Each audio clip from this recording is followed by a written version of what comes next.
Coming up, severe storms move through parts of the region. Dedicated to eastern and southern Kentucky, this is WYMT Mountain News at 11.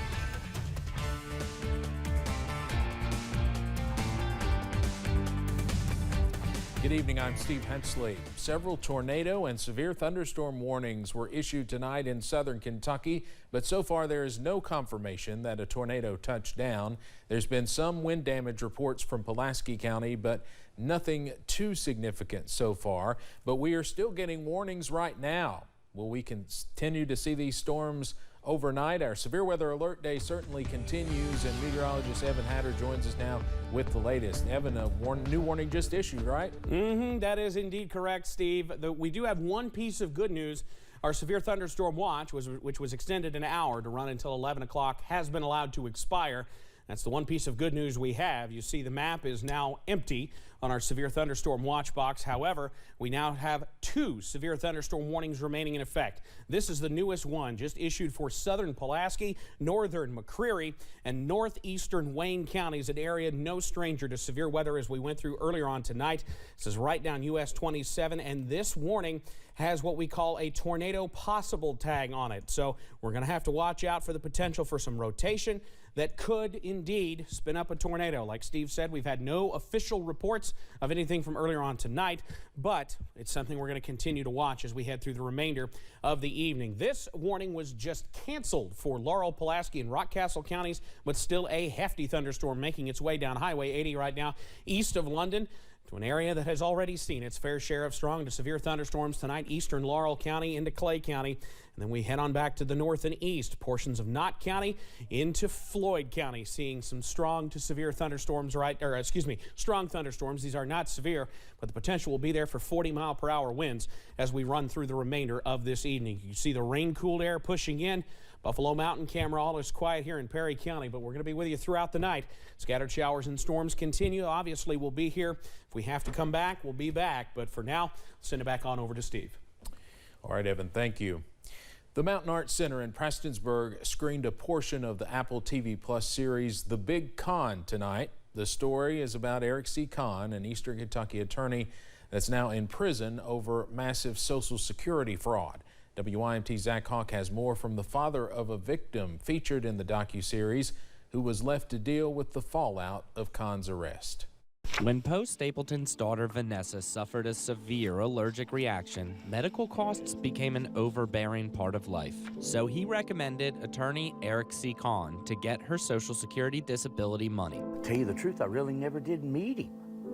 I just recommended to my daughter to get him because we heard a lot of good things about him. The medical treatments were intense. She was in a hospital facility for 7 months straight before she ever come home. The money was obtained illegally, and Kahn was arrested.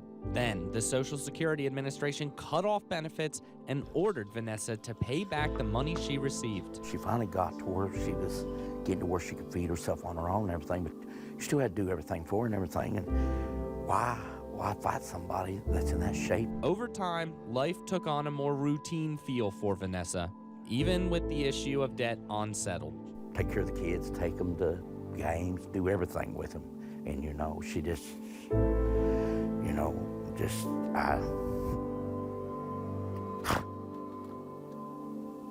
Vanessa Stapleton died at 31 years old in September.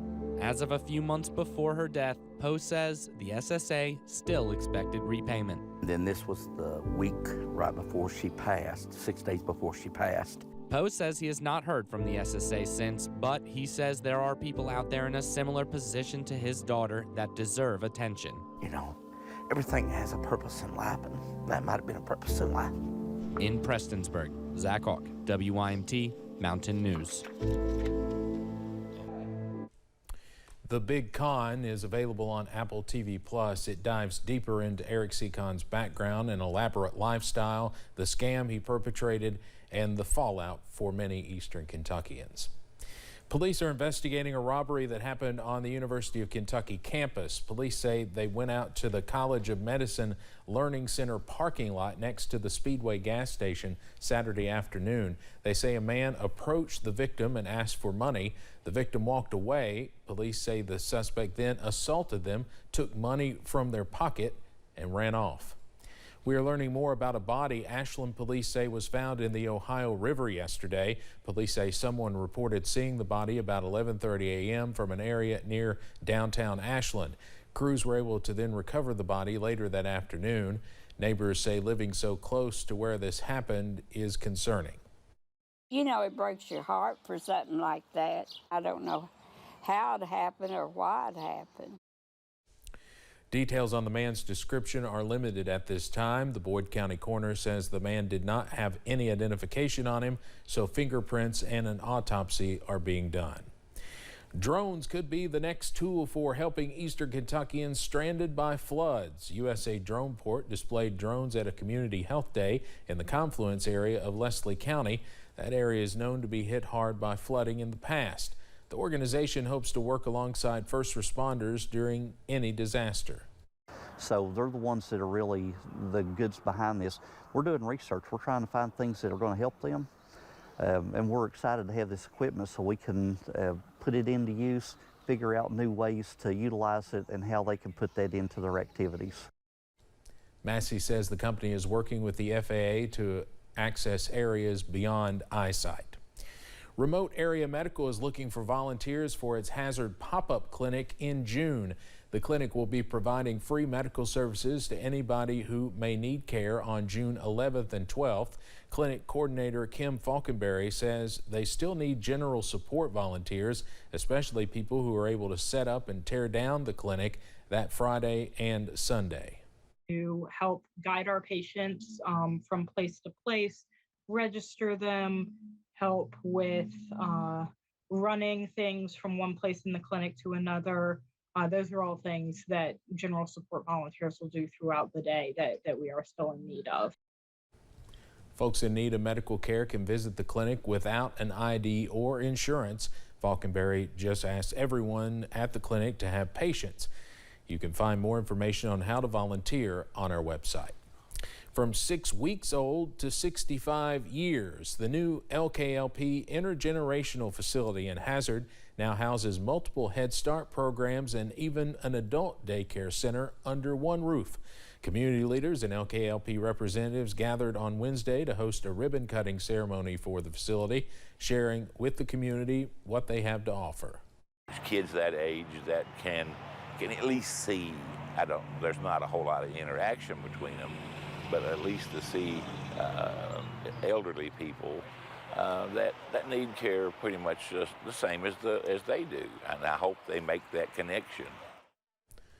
The building that is now housing the intergenerational facility was once home to Primary Care Center, and those with LKLP say they were happy to breathe new life back into a vacant space.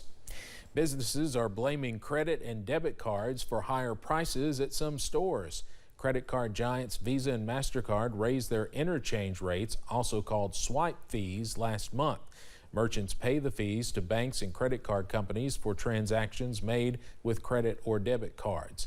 The fees vary depending on several factors, including the retailer, type of card, and transaction size. Some retailers say the increased fees will force them to raise prices on consumers or stop accepting certain credit cards. Visa and MasterCard claim the fees help pay for rewards programs and banking service and guarantee payment in cases of customer overdraft or fraud. The Breaks Interstate Park will soon begin renovations at Elkhorn City's outdoor hideaway, Ratliff Hole. The Ratliff Hole renovation project, funded by a more than $380,000 ARC grant, will upgrade bathrooms, the roads, and the parking area for Kentucky's section of the park. But Park Superintendent Austin Bradley says it's about more than one project. It's about how the renovations tie in to the park's progress. The development of a Kentucky gateway into the park. And that's what we kind of see the Ratliff Hole renovation project, as well as the swinging bridge across the Russell Fork, which will connect into the Pine Mountain Trail. Bradley says getting that gateway up to date is a big move forward, and this money will be a catalyst for change. Coming up on Mountain News at 11, one local police department visits students today in an effort to build trust and promote safety. And today hasn't been our only chance for storms over the next few days. I've got the very latest on when more showers and storms move in coming up next.